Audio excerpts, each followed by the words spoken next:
Hello, and welcome back to The Enchanted Self. I'm Dr. Barbara Becker Holstein, and I'm just so delighted to be back with you. This is such a pleasure. The Enchanted Self is all about feeling good, feeling purposeful, having joy in our lives, and as women, most certainly realizing again and again that it is never too late. And of course it is never too late. We are talking about more feel-good stories. They represent something very special. These stories, we started talking last time about them, are the stories written by a very special woman, Bernice Becker, and this is her book, Feel Good Stories. Now, I must admit that there is a real connection between myself and this woman, a very special connection, in fact, an intimate one. Bernice Becker is my mother, and she has come out with her first book, just turning 85. In fact, she was 85 the other day, and so it is really never too late. So I thought that we would have the fun of hearing a little more about her stories again and giving you an update. Well, Bernice Becker is making publicity right and left. She was in a major article in the Norwalk Hour in Norwalk, Connecticut. There's her picture up here. And the interesting thing is that Norwalk, Connecticut is where I went to high school. My father was superintendent of schools, and so it's a real pleasure to have her be interviewed for the Norwalk papers. And, you know, that's not a tiny paper. Norwalk is now a major city in Connecticut. But Mrs. Becker didn't stop there. She has an article that'll be coming out in the Springfield Republican, which is the major paper in Springfield, Massachusetts, and in Westfield, Massachusetts, and she has just begun. So there is a great adventure going on with feel-good stories. I think it's very important for all of us to realize how we can take and make captivating the threads of our own lives and find ways to share them.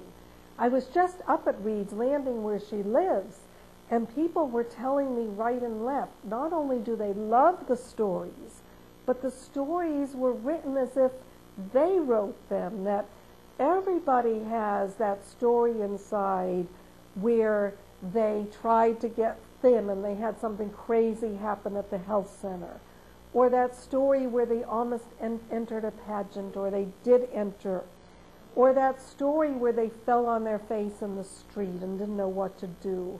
In my mother's case, where her panties fell down in a ritzy department store. Or that time that you thought you were injured or shot, or you were scared for your life, and then it turned out to be nothing. So everyone relates. And even the people in the assisted living where my mother is loved the stories. So sit back and join in as we zoom back to more about feel-good stories that May Eisenberg and I talked about just so recently. I'll be back. We work on joy and replenishment so that we don't run on empty. The worst thing is when women run on empty with nothing left, totally exhausted.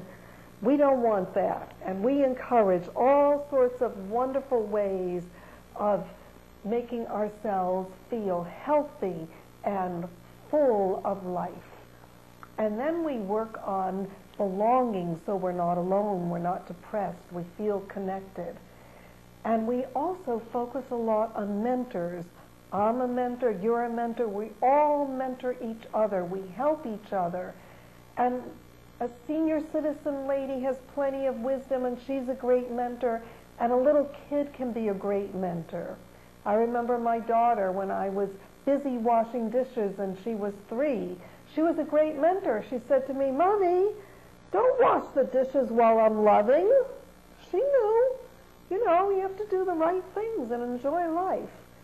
And then the last gateway is positive action or good deeds. Make the most of our lives, which is what Bernice Becker is doing with Feel Good Stories. Now, to bring these stories fully to life, since Bernice Becker couldn't get down to my enchanted village tonight, I took the liberty of inviting in another wisdom lady who is going to help me share Feel Good Stories and talk about them, and we'll have lots of fun, and we'll reveal the secret along the way. So welcome my dear friend May Eisenberg. Hi, everybody. I'm listed, as you'll see later, as a poet-author, but listening to what Becker Holstein was just saying about health, that's been my concern since I was 11 years old, and I had to fight lack of energy and overweight. Wow. And no one could help me because my parents were immigrants and never heard of such a thing.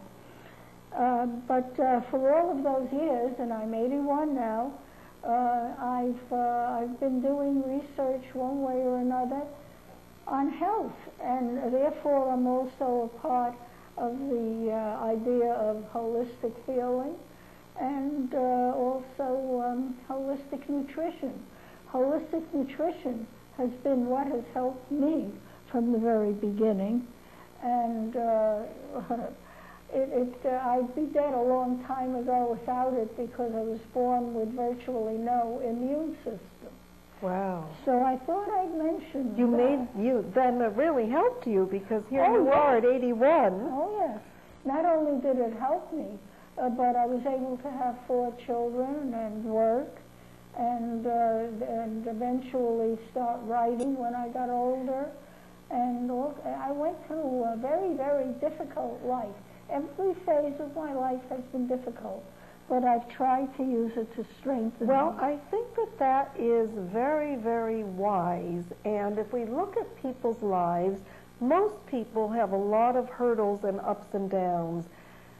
I'd like to bring it back to Bernice Becker because we really are celebrating her book tonight, Feel Good Stories.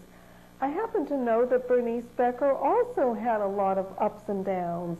In fact, her story book, Feel Good Stories, takes us from before she was born, waiting and listening to the family and hearing some of the family dynamics and figuring out maybe what was going to happen, what the family would be like, all the way into her senior days. That's a very unusual beginning for yes. a book. Yes, it's a very unusual beginning, and it was kind of tragic because her mother was pregnant with her, still grieving over the loss of her favorite sister, Althea, in the 1918-19 epidemic of flu. Oh, yes, yes. So they didn't have the no. cures then. So it was not a happy time for her mom to be pregnant, and my Mrs. Becker shares in the story a little bit how she picked up some of her mom's sadness, and yet, of course, still anticipated coming to Earth and being born, which indeed she was. And the storybook moves us along through her days in grammar school, her favorite teacher, some of the despair she had with certain friends, and then her teenage days and falling in love and having to present her fiancé to her her grandmother, who was the matriarch of the family, and all the anxiety that went with that. I'm a great-grandmother right now. Yes. And you can imagine that in those days, you didn't just get engaged, you discussed it with the family, and in a sense got permission, although I'm sure people snuck off anyway. And then through being a young woman and having her own children and some of the funny escapades of getting older. And finally, the book takes us through some of the funny circumstances of being in her retirement village. And so it is a life, and it is a life with its ups and downs, but every story has a funny aspect to it. just as most things are funny, you know, if we really think about them. For example, we took a cruise this summer to Hawaii. Not a smart thing to do. When you say we, who do you mean? My husband and I. Okay. We took a cruise. Now, Hawaii is gorgeous. Yes. But spending 11 days on and off a boat following a storm is not gorgeous. No. Okay?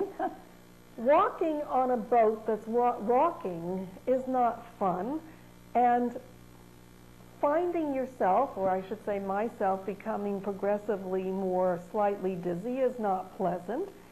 And by the time we finished this trip and we got to our hotel room back in San Francisco, who do you think gets the one room in the hotel that, for whatever reasons, had an uneven floor, that just about drove my inner ears crazy trying to adjust to land again?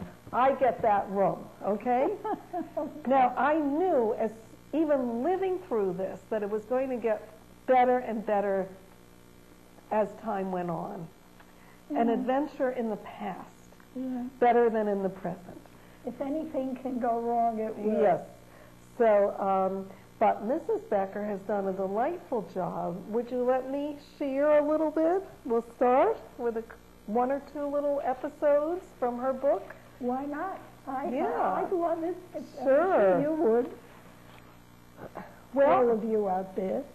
I think that one of the funniest ones is about her doctor when she was a child, and house calls were still being done.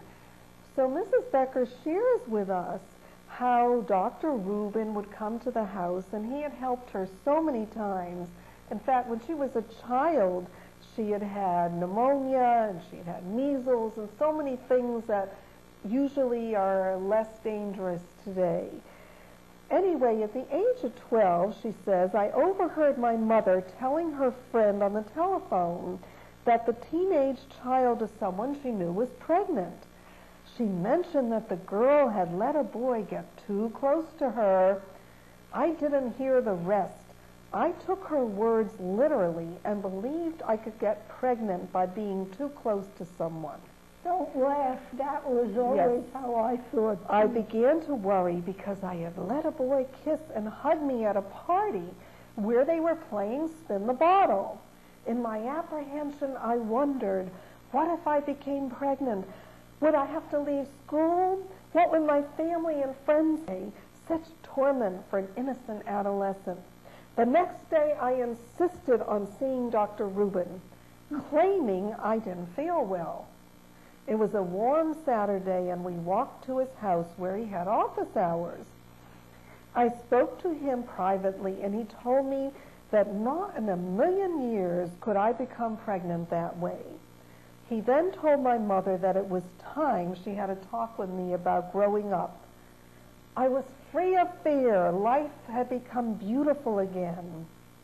Dr. Rubin was never judgmental. He listened, really listened. He answered all my questions patiently and understandably. I miss those days when the doctor checked you and you didn't have to have someone else check your temperature, blood pressure, weight, and other things. Yes, those days are gone.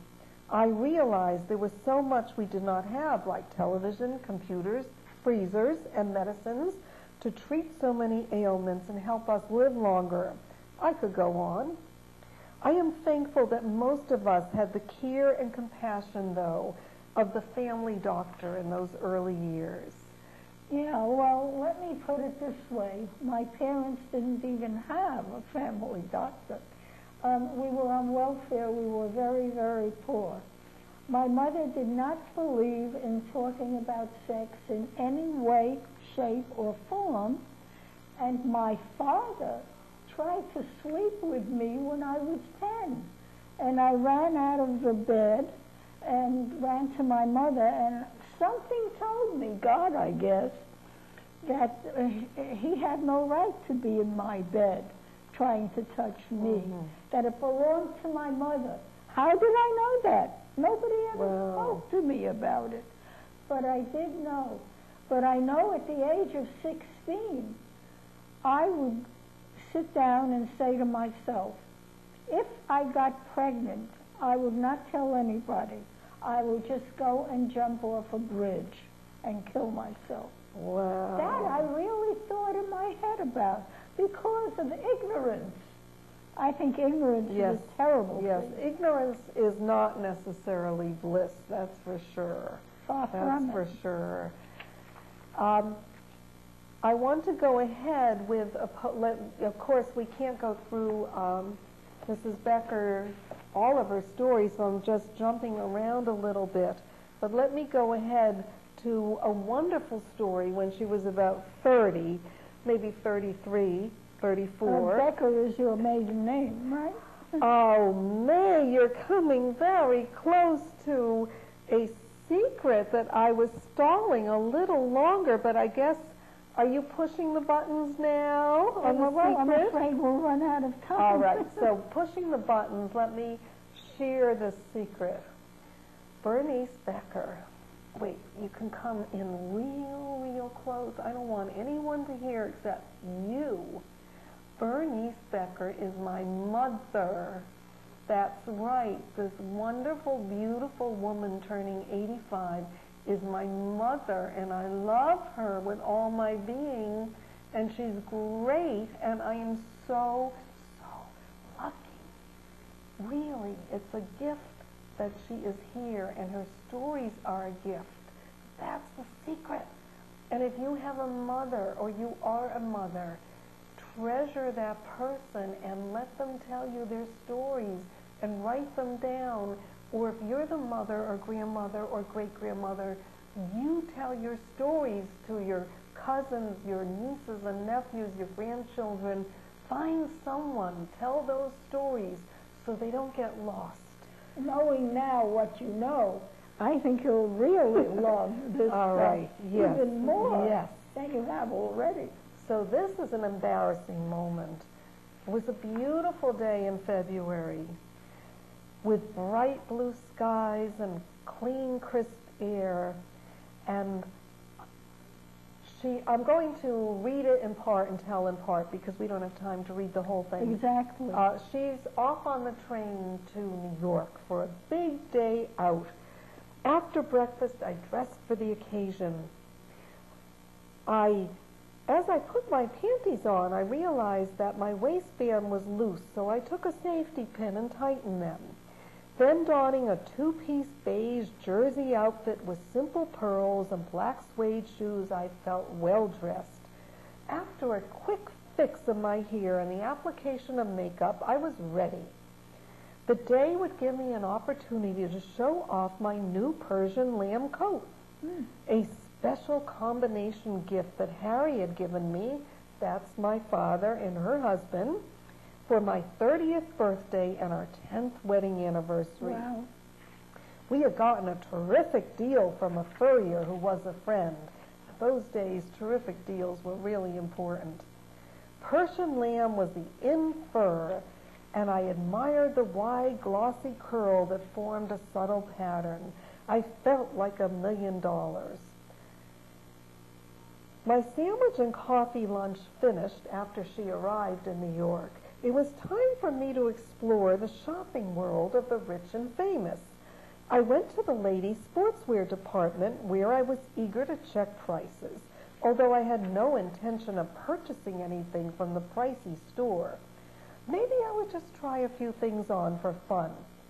To my surprise, there were no displays of clothing. Arrangements of comfortable chairs and round tables holding little silver dishes of bonbons were in evidence. The customers, both men and women, were simply stunning, with a look of class that comes from confidence, careful grooming, and well-lined pockets. The thought came to me later that perhaps a portion of these unusually attractive people were kept women and gigolos, not uncommon for that era, the early 50s. A smiling sales lady, elegantly dressed and beautifully coiffed, came over and asked me what I would be interested in seeing. I said naively, where are the clothes? She informed me they brought the clothes of one's choice to the customer. How could I say, bring me a bargain? I told the woman I was interested in a tailored ivory washable shirt. What she showed me was lovely, but much more expensive than I had intended. My conscience began to bother me. I had come to the store under false pretenses, and now might be a good chance to make a quick getaway.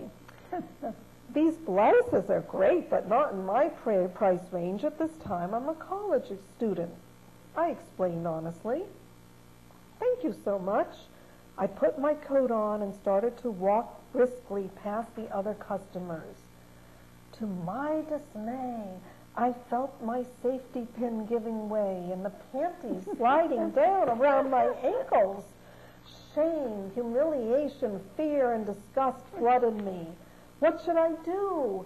I still remember the wide-eyed glances, gasps, murmurs, giggles, and even a few restrained catcalls.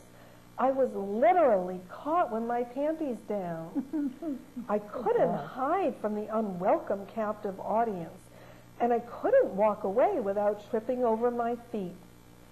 My guardian angel must have been hovering over me because I managed to rise to the occasion. With the coolness of a trained striptease, I stepped out of the panties 1 foot at a time and as gracefully as possible lifted my panties from the floor and dropped them casually into my pocketbook. Head held high, I walked to the nearest elevator, got in, and turned to look at the people behind me. I smiled and made as though to say goodbye to friends, a gesture that helped me to maintain a semblance of composure. I decided not to let this most embarrassing moment spoil my wonderful day.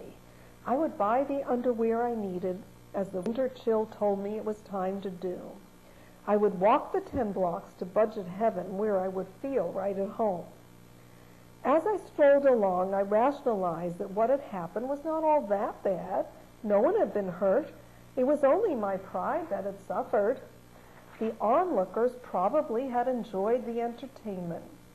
Considering the circumstances, I congratulated myself on having gotten out of the situation fairly well. I chuckled to myself. Many people have lost their shirts, but I now belong to that select group of people that have lost their panties. And Bernice, you better wait until your 50th anniversary before you tell this story to Harry. She had company. Quite a few years ago, I was working at the time. I'm certainly retired at my age. And I'm walking down the street, and I had been losing weight, so a lot of my clothes were beginning to be too large on me. I had a slip on, a half slip really. It didn't hang by the shoulders, and I could feel it coming down. So I slithered into a doorway, stepped out of it, put it in my pocket. I had something with a pocket in it. It was, underwear, women's underwear, very delicate. And I just shoved it in and went walking on. See? What could I do? Absolutely. That's wonderful. And I think one of the great things about Bernice Becker's stories, my mother, is that they do represent the trials and tribulations that have happened to all of us. Either we've had the exact adventure or we've had something very, very similar. Yes, it's amazing in my particular life how close I come to the experiences of other people. I know that I have a psychic tendency since the day I was a very young person. But I'm wondering if that has something to do with it. Well, I think that has partly to do with it that you're unusually astute and creative. But I think that also what happens is that there's a universality of mistakes and embarrassments and just crazy things that happen to us that we feel ashamed about or we don't know how to talk about, and then we end up feeling kind of alone. So when we can talk about them and turn them into humor and feel, it really helps our mental health. Well, think of it. In New York, you can go be dressed anything you like, you don't care, They hardly notice you anyway. And where maybe couldn't dealt with. That's true. You certainly have its own uniqueness. But at every stage in life, we have our brilliant moments and also our peculiar moments. And as you have written in this one little poem, you'll just ask a few words. This epitomizes, life. And not only get used to it, I have several here that yes, I could but I'd like you to go on. No, not sex. Yes.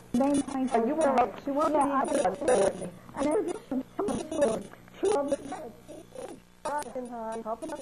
and now you can see the book for it's really out. You could give her some courage, and it's late. I hope I didn't want that at all. I hope she awakens your hearts and your dreams, and you do something that's special to you. For all of us, it's never too late. I can be forward seeing you soon.